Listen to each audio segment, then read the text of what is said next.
सब network crime world को subscribe करें, बेल आइकन दबाएं और अपडेट पाएं।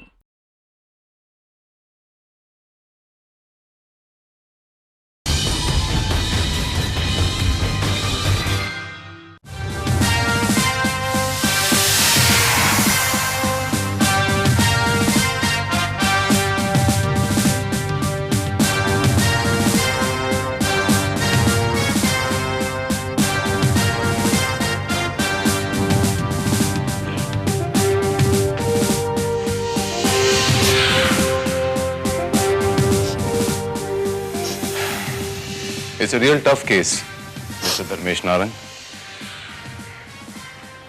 अगर आपका भाई राकेश नारंग कातिल है, जिसकी शक्ल हूबहू आपसे मिलती है, जो आदमी आपके स्टाफ को धोखा दे सकता है, अपने खुद के अंकल को धोखा दे सकता है, आपकी पत्नी को धोखा दे सकता है, वो कुछ भी कर सकता है। थोड़ा टफ रहेगा लेकिन नामुमकिन नहीं है।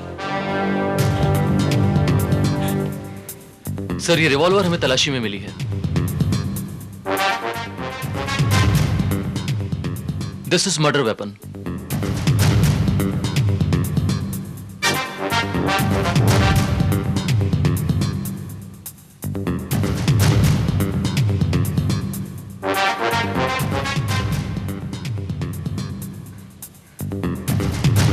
ये रिवॉल्वर राकेश का ही है। इसी रिवॉल्वर से उसने उन पर गोली चलाई थी। अगर ये राकेश की है तो यकीनन इस पर उसकी उंगलियों के निशान होंगे। फिंगरप्रिंट्स नहीं मिलेंगे क्योंकि उसने उन्हीं दस्ताने पहने हुए थे। अगर उसने दस्ताने पहन रखे थे तो इसके मायने ये हुए कि वो कत्ल करने के मूड से ही आया था।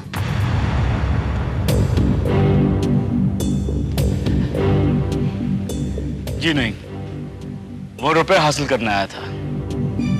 हो न हो उसे 10 लाख की सख्त जरूरत होगी, इसीलिए उसने इतना बड़ा हंगामा खड़ा किया। अब वो 10 लाख रुपए यहां से ले जा नहीं पाया। हो सकता है कि वो उन 10 लाख रुपयों के लिए आपको कांटेक्ट करने की कोशिश करे और जैसे ही वो आपको कांटेक्ट करेगा आप हमें इत्तला करेंगे। जी जी थैंक यू, मोस्ट वेलकम। हाँ,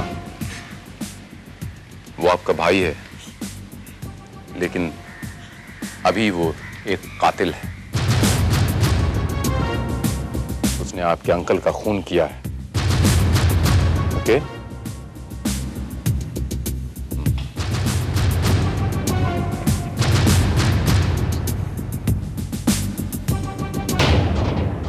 राकेश ने खुद अपने पैरों पर कुल्हाड़ी मार ली।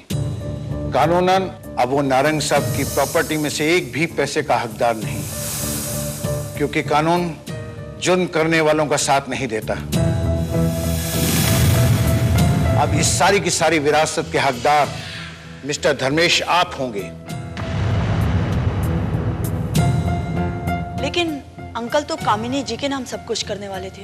लीगली कामिनी जी के नाम पर नारंग साहब ने कोई वसीयत नहीं बनाई थी और इस लिहाज से कामिनी जी का उनकी प्रॉपर्टी पर कोई हक भी नहीं बनता है।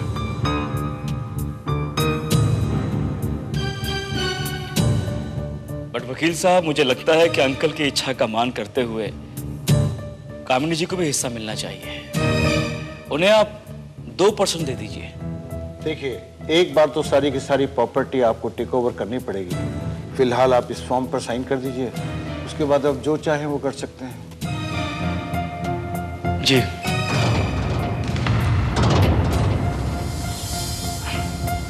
कहाँ करनी है?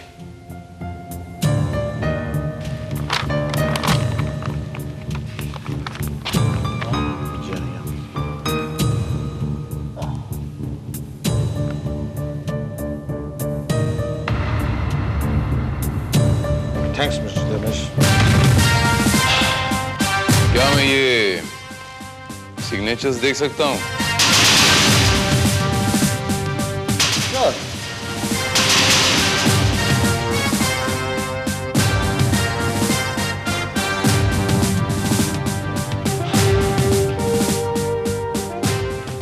Thank you.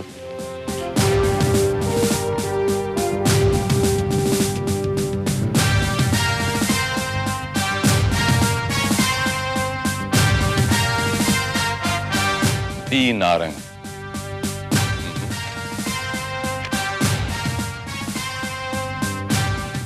आपका खेल खत्म मिस्टर राकेश नारंग। राकेश, इंस्पेक्टर आपको धोखा हुआ है। मैं धर्मेश नारंग हूं, धर्मेश नारंग। धोखा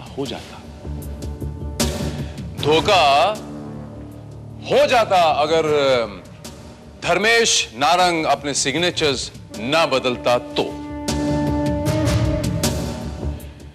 कामिनी जी,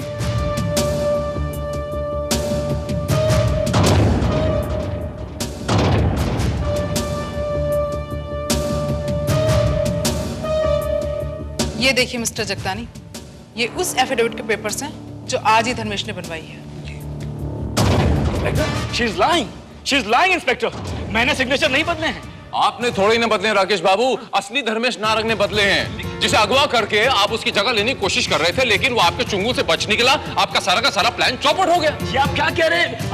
वो इस वक्त मेरे घर में मौजूद है। बकवास है, झूठ है ये। इस औरत की मनगढ़ंत कहानी है। ऐसे किसी भी इंसान का वजूद हो ही नहीं सकता है। क्यों नहीं हो सकता? क्यों नहीं हो सकता राकेश बाबू? धर्मेश नारंग का कामिनी जी के घर में मौजूद होना इस बात का सबसे बड़ा सबूत है कि धर्मेश नारंग वहां मौजूद है। आप राकेश नारंग है, वो धर्मेश नारंग वहां मौजूद नहीं है। धर्मेश नारंग तो मैं हूं यार, धर्मेश नारंग मैं हूं। तुम राकेश हो, राकेश नारंग, अपने अंकल नारंग के खूनी, हत्यारे, मर्डरर। चिल्लाकर तुम सच को झूठ साबित नहीं कर सकते मिस्टर राकेश नारंग। कामिनी जी के घर में जो मौजूद है वो धर्मेश नारंग है, आप राकेश नारंग है। आप राकेश नारंग आगे मैं एक बार नहीं, 100 बार नहीं, 1000 बार बोलूंगा, आप राकेश नारंग एक्सेप्टेड। मैं राकेश नारंग नहीं हूं। तो राकेश कहां है? उसने मैंने बचपन में मार डाला था। There you are.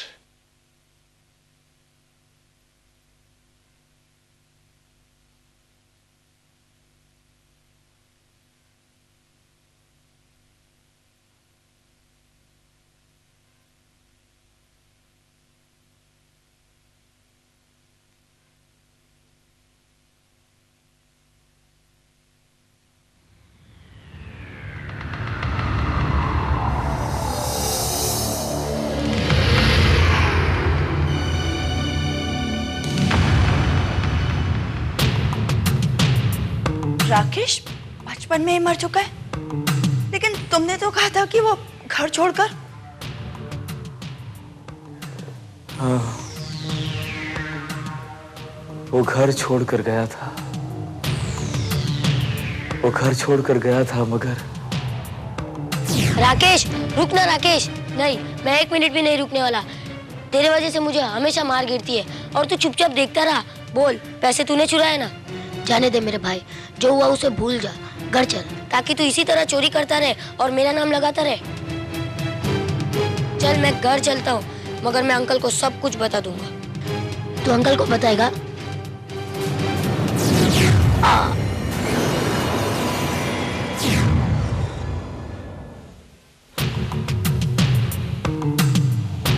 राकेश की मौत एक हादसा था, एक दुर्घटना थी, लेकिन मैं खुद को दोषी मानता रहा।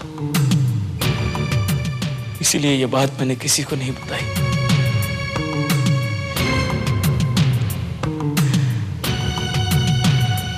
मैंने राकेश की लाश अपने घर के पीछे दफन कर दी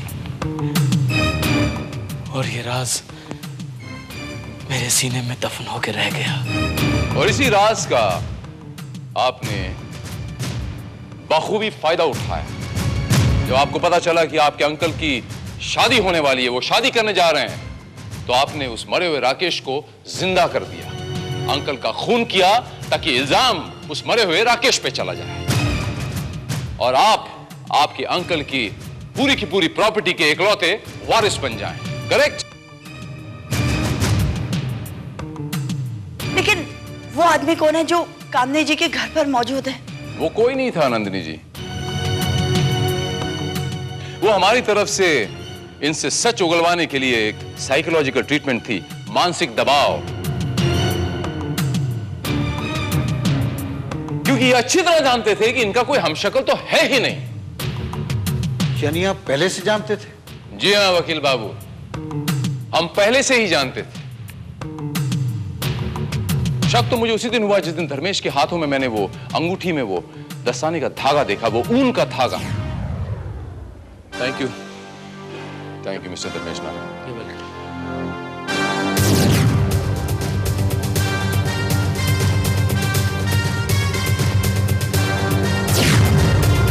मेरा शक यकीन में तब बदला जब धर्मेश की गाड़ी में मैंने वो दस्ताने और उसके कपड़े देखे।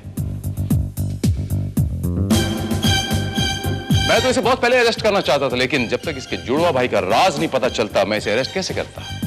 इसीलिए इंस्पेक्टर भारत के कहने पर मैंने नाटक किया है। नाटक तो इन्होंने भी बहुत अच्छा खेला। दो किरदारों का नाटक, डबल रोल, बहुत डिफिकल्ट है। नाटक कोई भी हो, कैसा भी हो, धर्मेश बाबू, उसका पर्दा एक ना एक दिन जरूर गिरता है। पर्दा तो मैंने भी आपके नाटक का गिरा दिया धर्मेश बाबू।